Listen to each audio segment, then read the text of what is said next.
Hello and welcome to the Dash Podcast. I'm your host, Trey Gamage, and this is a special episode of the Dash Podcast. As we are getting closer and closer to episode 100, I want to be sure to let you know that this episode is sponsored by the Gamage Consulting Group, and we help middle school principals support student behavior. We want you to spend more time delivering feedback your teachers can use, less time documenting those behavior incidents, and more time empowering your educators to be the best version of themselves. Schedule the time to talk now at treygamage.com/shop to learn more about our 5-step leadership and teacher support services. Find the link in the episode below. That's a lot to say. It's been a while since I have it, and I have here with me Mr. Marlon Lewellyn. We met way back in the day. You're a Ball State man. I'm a Miami man. We met back in the day on our adventures abroad. In our little pre-episode, you mentioned how studying abroad changed your life. Can you just hit on that for a minute for me? Talk about your experience in college and what it was like to go abroad and come back into the professional world. Well, I think, hey, thank you so much, Trey, for having me on. So I remember I'm meeting you, 6 years ago in Miami, Ohio, and Archie Denson, my best friend, my high school teammate, my childhood coach, was your coach. And so I looked at you then, you said, well, hey, I'm going to go overseas, going abroad. And I was like, man, this kid's going to be on it. So amazing stuff. But my experience really began at a young age. And so kind of give you a quick overview of Mr. Lewellyn is I'm originally from Kingston, Jamaica. My family migrated here when I was 4 years old. And the first thing my family did when they got to the United States, Florida or Fort Lauderdale, was to find me a great school. And so didn't know that impact of finding me a great school will have changed my trajectory compared to my other peers in my neighborhood. Mm-hmm. And so when I arrived at Ball State in my senior year, I had a professor, once again, someone who can affirm and support me. He said, Dr. Popovich, I never forget it. He said, El, what are you doing this next semester? I said, nothing. He looked at me. He gave me no choice. He said, Marlon, you're going to travel abroad with me. You're going to London. I said, London? I don't know nobody in London. I'm black. I'm not going to London. I want to play football and go do the combine, right? I want to do the things that my other peers would do. But I made up my mind then I was going to London. How that kind of progressed, too, was knowing at the time at Ball State University, traveled abroad, no athlete. Right. So I'll never forget this. I'm a scholarship athlete. I go to my college advisor. His name is Mr. Dave Land. He's overall compliance for university athletics. So, and Dave he was just inducted into High School Hall of Fame here in Indiana. So Dave Land, if you're listening, he really impacted my life. I asked him, can I travel abroad? He looks at me. He said, El, give me 24 hours. Wow. And next day he calls me into the office after doing all the NCAA compliance stuff. And he said, hey, you can travel abroad. I'm like, oh, really? And also you get a stipend while you're over there. Wow. Huh?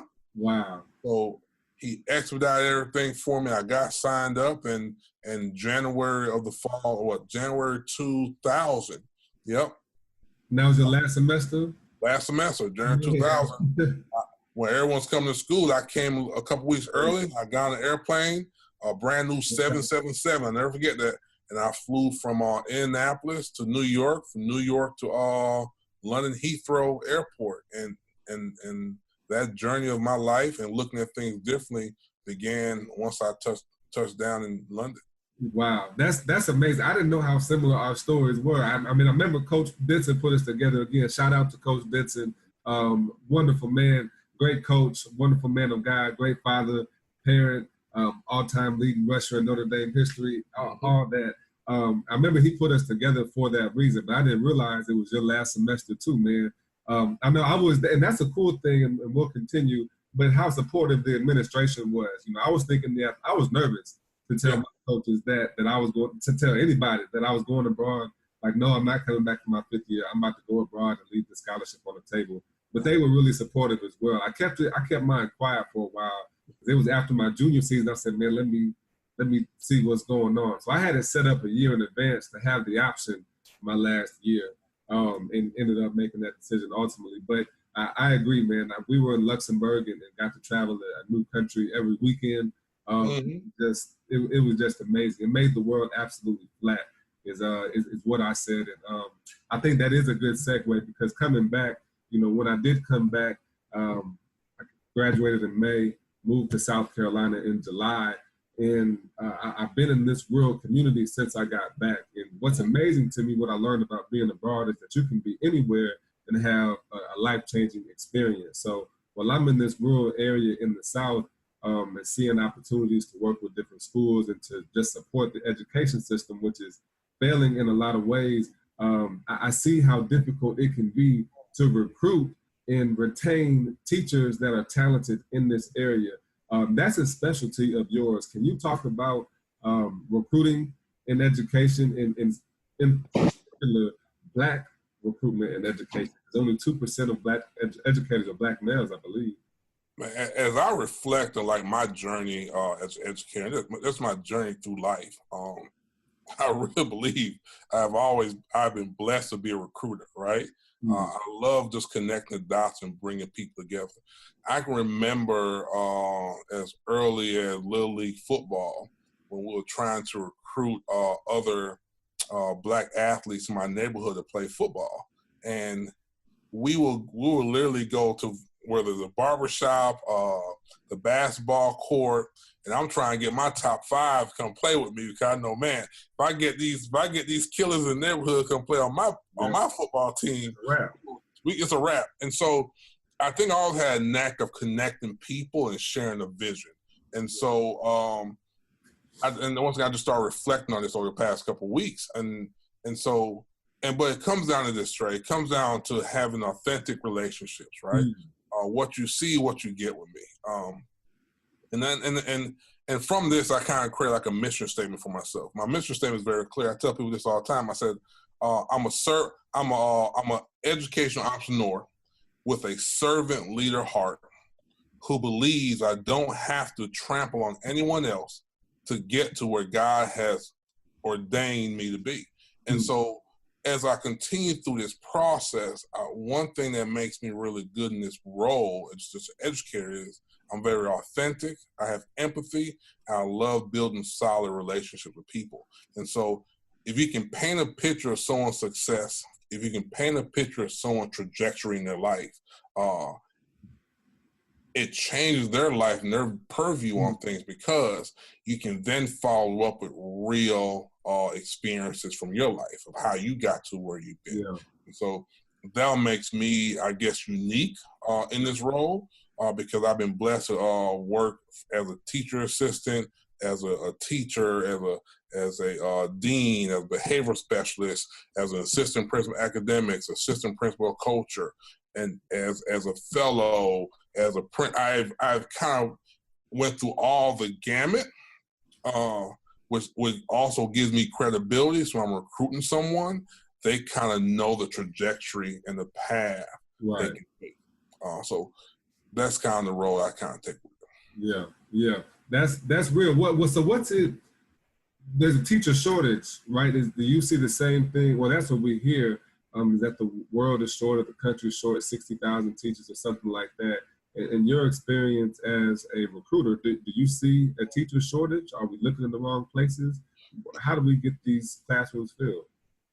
So once again, it's and be transparent. We always had a minority teacher shortage. Think back to I graduated high school in '95. Like I told you, my first Black teacher was 1993, Miss McDonald. Right? Taught history. Right? I remember her. Right? Because of walking to her classroom, I walked into her classroom the first day of school different. Because my entire year I've been taught by white teachers. I walk in Miss McDonald's classroom. I got to bring my A game. It's a Black teacher that been doing it longer than I probably have been living. And so it was a sense of respect and pride knowing I'm getting to be taught by someone that looks like me and I can relate with. Right? And so I think we all always had a teacher or minority teacher shortage because we have yet to understand that this teacher shortage is a systematic issue. Right? when you look at education from a historical purview, education wasn't designed for African Americans. Yeah. Right. This ecosystem we call education was designed for us. And talking to my wife's family, right? They're from a rural town in Athens, Alabama, and she brought me when I first time I met my wife, and I was educated. Her Aunt Helen brought me by the school she went to, right? And I was like, "That's the school you went to?" It was a shack, Trey, in Athens, Alabama, and behind the cornfield was a brand new what?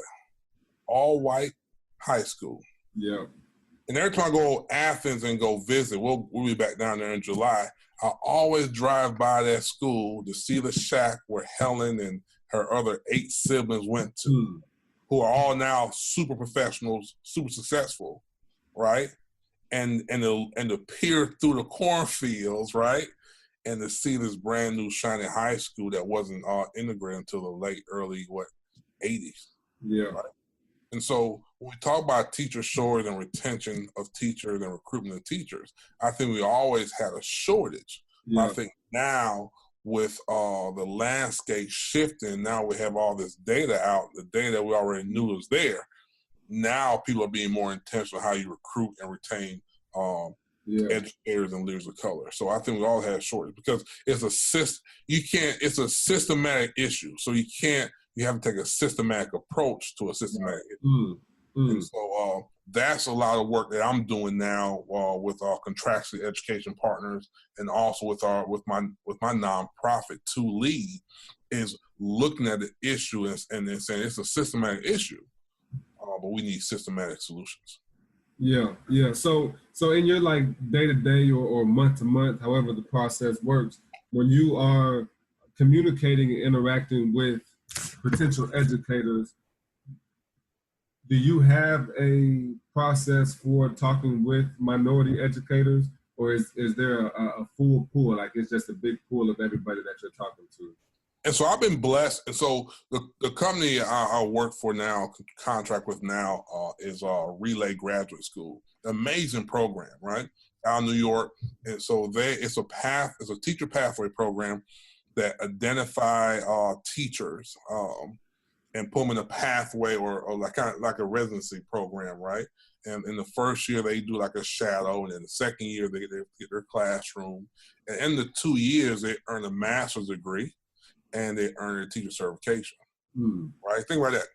They have accelerated that process while bringing some of the top talent to teach, mentor, and develop teachers of color. Had an amazing opportunity yesterday. Spent some time with a fellow who he's currently teaching in Philadelphia, and to hear him speak to me about how impactful Relay has been to him, and to see it. I'm just really blessed to work with this company that has the same vision and mission I do around how do we close this gap and close it intentionally. So once again, it's a systematic issue that needs systematic solutions. And so we all align with that philosophy, and that's why the work I do with them is so natural, because I believe in what Relay is doing and believe that Relay will continue to make an impact across our nation with regards of this pipeline shortage. What and this might not be a fair question. Should there be some kind of, and I want to make sure I'm clear in the statement. Should there be some kind of ratio that we're looking at in the classroom? If I have 50% or 75% of my students are Black, should it be a priority for me as a school to make sure that my staff is reflective of the population that I'm serving? So great question. So when I took over the principal role at Tinley in 2016, I identified diversity as an issue, right? Because we had a predominantly Black school with Black students, not all Black students, but predominantly Black students who are all being served by white teachers. And so even though these teachers were amazing teachers, there still was a disconnect there because those young people in the high school knew they had a Black dean, a Black principal, right? But they don't have a Black educator, right? We have a Black custodian team. We got Black food service, right? And so they saw different representation of I guess blackness, right, or diversity in different areas, but they did not see it in the classroom, right? And that was something very important to me. And so, to your question, I allowed it to happen organically, right? Once again, connecting people, having relationships in the city and across the nation, I was attracting great talent because the talent understood my integrity, understood my vision. So when people of different race and ethnicity were signing up once they knew I came to Tinley, it happened organically. I lost some good teachers, but also gained some good ones as well. And I was just very intentional by making sure that every student, every teacher I put in the classroom was a representation of our population and also representation of what our kids are going to experience once they enter into college. And so, but it was great talent, right? I'm not going out, so I'm going to put a bad black teacher in the classroom, right? It's like, really? No, you're a bad black teacher. I'm not going to put a bad Hispanic teacher in the classroom. You're a bad black Hispanic teacher. I want to put the best teacher in front of those kids, but also through having a lens on the DEI process of diversity, equity, and inclusion, right? I was able to attract talent in a diverse group of talent and give everybody equal shot for those positions. And the best folks win. Yeah. But I think if we start putting quotas on things, we once again create a systematic issue. You know what I'm saying? And it's I'll say it again, and people are gonna be like, "Yeah, that's your line." It's my line, right? It's a systematic issue. We need systematic solutions. That's absolutely right. I think that's, well, first off, thank you for clarifying that for me, because I don't think a quota I don't think you can put a quota on what your school should look like, but I think it can make a difference how your staff reflects your student body. Systematic issues, and that goes up and down the line. What do you think changes what changed in your schools that you worked at when you had maybe not even a staff that reflected your population, but you had representation throughout your school of minorities, Black people, people of color for your students?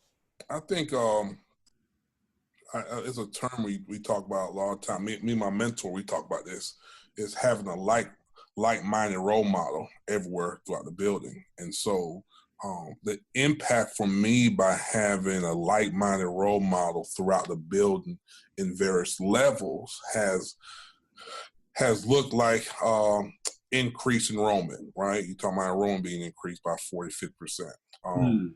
Increased parent engagement, because now parents feel more comfortable engaging with the school. Increased academic outcomes for students, right? When you look at the Black male population I served in the past 3 years, they had some of the highest test scores in Marion County for Black males in math, right, and ELA, right? When you look at a school that hasn't received an A rating over 6-7 years, and then in 2 years at a standalone high school, you get A's both years, and then you get a 4-star rating. It's because of a lot of work that my team and I did around ensuring that every student had a like-minded role model to look up to and to kind of look at in the classroom. Now, once again, good like-minded role models, right? We're just going to throw anybody in the classroom. And also people that are mission and vision focused, right? Because as a building leader, I had to make sure that mission was clear and people were following that mission with fidelity. And so I look at my life and my work as an educator and as an educational leader as kind of like a football coach, right? I'm like a Nick Saban with a Urban Meyer skill set and an Archie Denson heart, right? Right. So I'm saying it's kind of like I want to win, but also I want to win the right way. I also want to make sure people leave my presence or leave my school feeling like they can take on the world.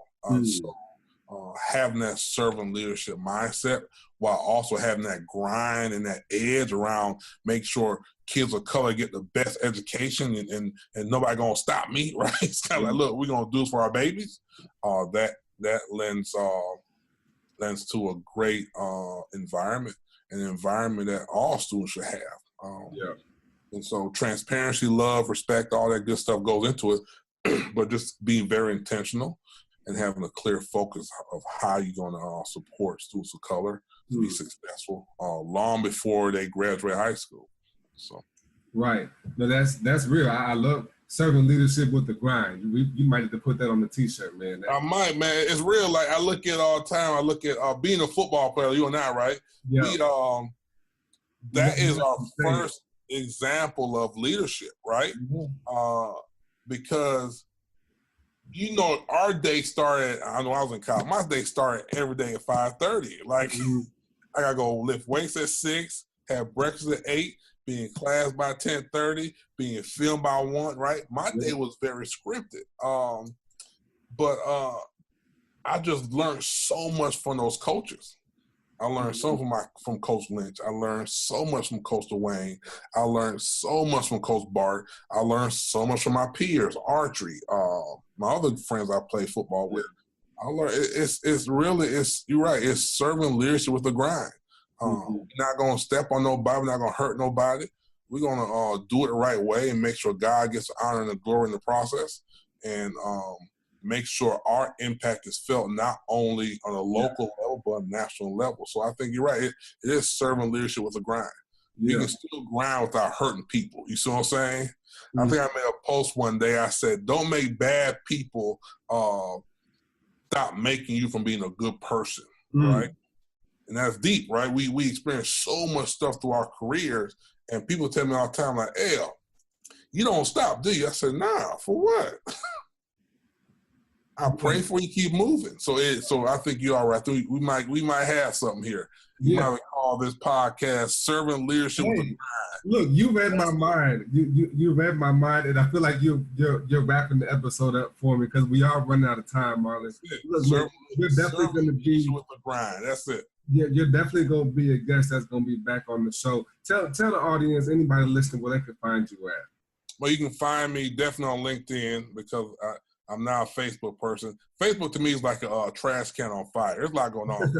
It's crazy. It's like crazy. Yeah. I have the thought process like that. Certainly, definitely on LinkedIn, Marlon Lewellyn at LinkedIn. Also, Twitter. I love Twitter because I can tweet one thing, get 5 likes, and I'm good to go, right? See me on Twitter. And also check me out at our consulting company, Contractually Education Partners, and be on the lookout as well for 2 Lead. That's my 501c getting ready to launch. And also anyone out there looking for an amazing opportunity to teach and impact the next generation of students, I encourage you to check out relay.edu. Once again, relay.edu. That's a teacher pathway program in my current employer. I love them because we're all mission aligned and vision aligned. And our goal is to make sure we close this gap around having more minority representation in the classroom and in leadership. So a lot going on with me, but once again, we just figured out I'm a servant leader. I'm a servant leader. I'm going to grind through. Yes, sir. Well, that's great. I thank you for your time, man. Thank you for listening to the Dash podcast. For those of you that are listening, remember that this episode is sponsored by the Gamers Consulting Group. We help middle school principals support student behavior. We're on the way to episode 100. And if you like this one, share it. This is Servant Leadership with the Grind. You can find this podcast episode on iTunes, Spotify, SoundCloud, and anywhere in between. We will see you next time. This is The Dash.